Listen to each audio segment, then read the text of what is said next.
Mga kabos, ito yung ginagawa ng isang kabos natin dito, mga kabos. Ayan o, mga kabos, yun yung pinakamalupit na lakay dito sa Dubai.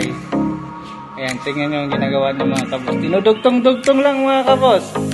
Ayan o. Basta parehong kulay lang, mga kabos. Yan yan, yun yung ano dyan.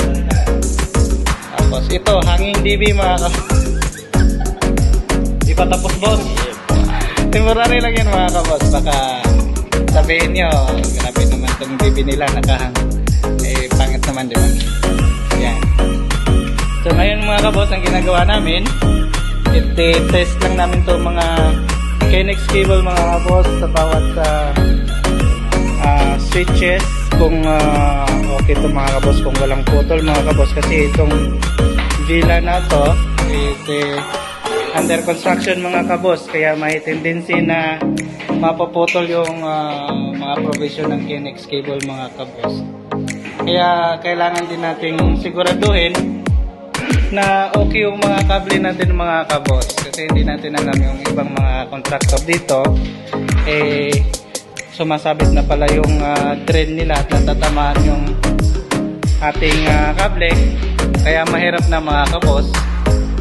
Kaya bilang panigurado ay ma-check din at maagapan din natin at ma-check natin maagapan yung mga so itong pila pala. Nice. Shout out sa mga viewers dyan, mga kabos, sa 1 milyong viewers na din dyan. So itong area pala to, mga boss, dito kami sa Jumeirah Bay, dito sa Dubai. Yun. Ito, mga kabos, itong isang kasama natin, mga kabos. Ito yung number 1 dito sa Dubai, mga kabos. Ayan, ayan. Mga kabos. Ayan. Yung isa kanina, number 1. Ito, number 1, mga kabos. Sana all. Okay, mga kabos. Yung isa, mga kabos, nagtataguan ng mga kabos. Okay, tingnan nyo, mga kabos, itong pila na to. Talagang under construction.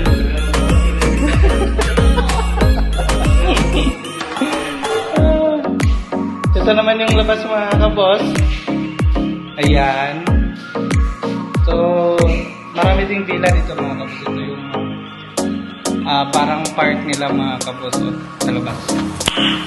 Nice. Alright, so thank you, mga kabos. Dito na lang, like and share and subscribe.